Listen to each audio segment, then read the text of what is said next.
Hey guys, what's up? This is Bri. Welcome back to the Optimized Top 3 Favorite Books of All Time series. Today we're going to talk about my top 3 favorite books on celebrating life. Celebrating is one of our 7 core optimized fundamentals. We've got eating, moving, sleeping, breathing, focusing, celebrating, and prospering. It's easy when we get started on this optimizing heroic quest of ours to forget to enjoy the process. So we want to take a moment and make sure that we are celebrating life. And so I'm excited to share 3 of my favorite books on the subject. And it's interesting because as I was preparing for the Mastery Series, that stack there is the 300-day Mastery Series program in 25 sessions. But one of our sessions is on how to celebrate. And as I was creating this particular session for the Mastery Series, I realized, look, there's 3 parts to it. First, we need to accept ourselves. We need to accept, there's acceptance, then gratitude, and then celebration. First, we need to accept ourselves completely. Then we need to accept reality completely. Then we need to accept failures completely, which is basically self-compassion 101 that we're going to talk about in a moment. Then we need to have gratitude for what we have in our lives right now and look at the antidotes to gratitude, and then look at how we can practice gratitude, which is our second of the top 3 books right there, Gratitude Works by Robert Emmons. Then we need to go out and give the world all we've got, winning all day, every day, breakfast of champions, hitting our ultimate target on our heroic quests, which leads us to Joseph Campbell, Pathways to Bliss. Joseph Campbell, of course, being one of my top 3 favorite teachers of all time, Mr. Hero's Journey, etc. So that's our top 3. Self-Compassion by Kristin, Neff, The Proven Power of Being Kind to Yourself. Gratitude Works by Robert Emmons, a 21-day program for creating emotional prosperity, and then Pathways to Bliss by Joseph Campbell, mythology and personal transformation. We've got compassion and acceptance of ourselves, reality, and failures. We've got gratitude, theory and practice. Then we've got that hero's journey. Of course, we've got philosopher's notes on each of those, and I am excited to share one of my favorite big ideas from each and send us off. But check out these notes. I think you'll enjoy them. And of course, as always, we had a ton of potential notes. We've got other notes on Joseph Campbell we could have picked. The Hero with 1,000 Faces. That's kind of a must-read classic. It's inspired everyone from George Lucas to J.K. Rowling and everyone in between. The Myth as Told Through All Cultures and All Time. The Power of Myth, based on the interview series that Joseph Campbell did with Bill Moyers.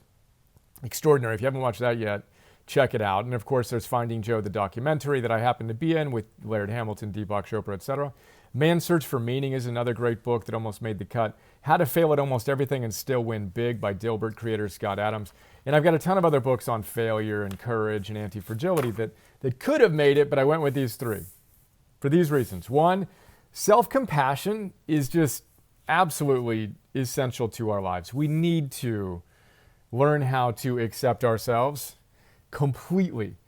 We know that self-shame, on the other hand, vis-a-vis self-compassion, leads to all the things we don't want to see in our lives. Anxiety, depression, etc. So we need to practice self-compassion. How do we do that? 3 different things we talk about in the note in depth. Number 1, be nice to yourself. I always thought it was actually, number 1 is common humanity. That's usually where I start. Usually the first thing that I tell people is, look, you're not alone. It's not because you're you, it's because you're human, is what my coach, Steve Chandler, when I worked with him years ago, told me. Common humanity, we all struggle. The story you're telling yourself about something being inherently wrong with you is the most toxic part of this whole process. So realize we're all in this together. Then be nice to yourself, self-kindness. Treat yourself like you'd treat a beloved child who scraped his or her knee.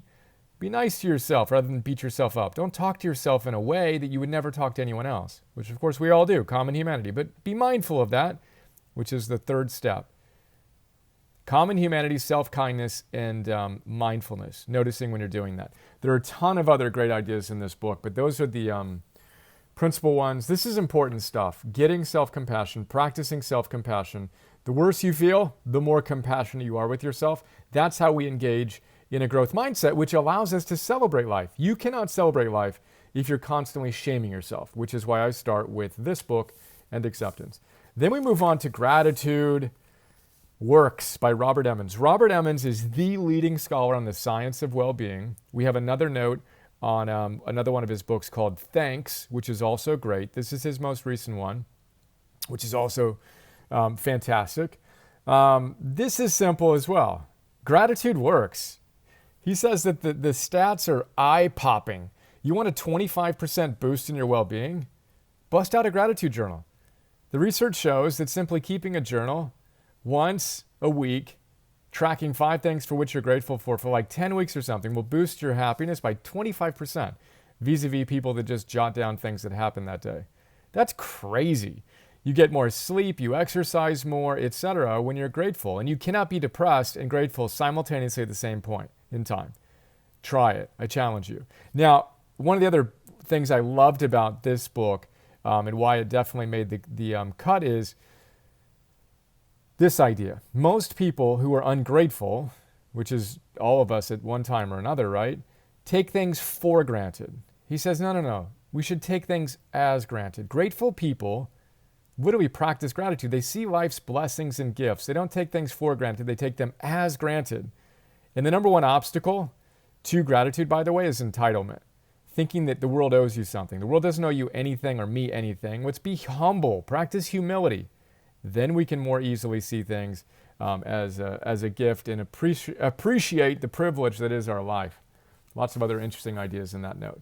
Then finally, after we've accepted ourselves and practiced gratitude, we've got that hero's journey we're here to live, pathways to bliss.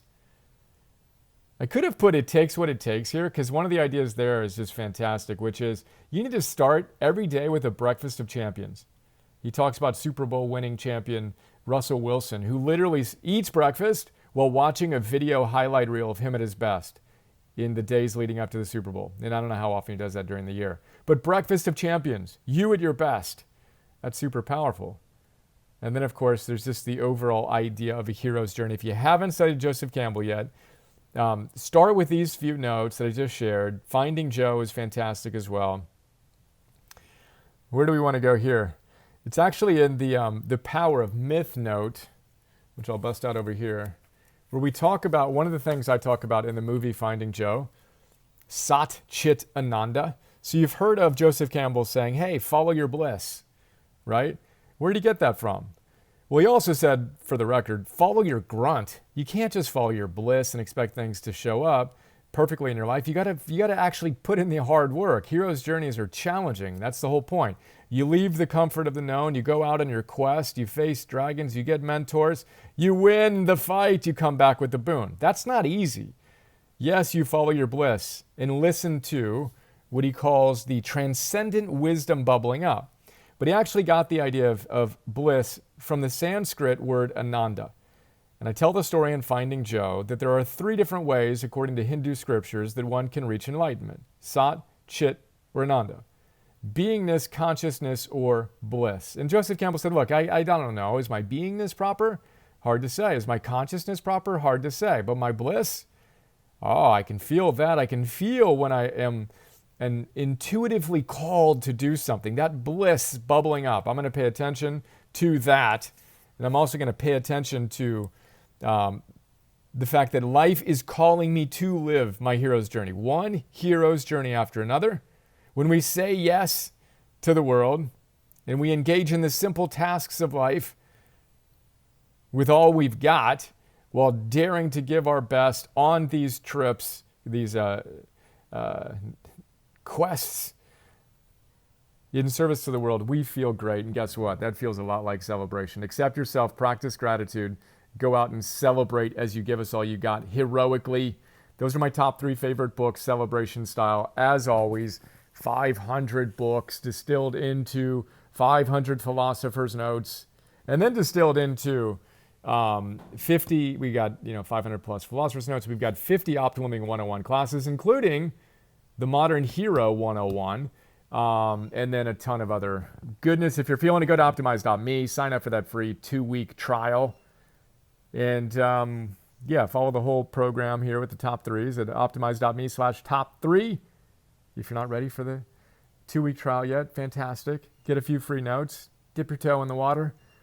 It's warm. You're going to enjoy it. Let's go.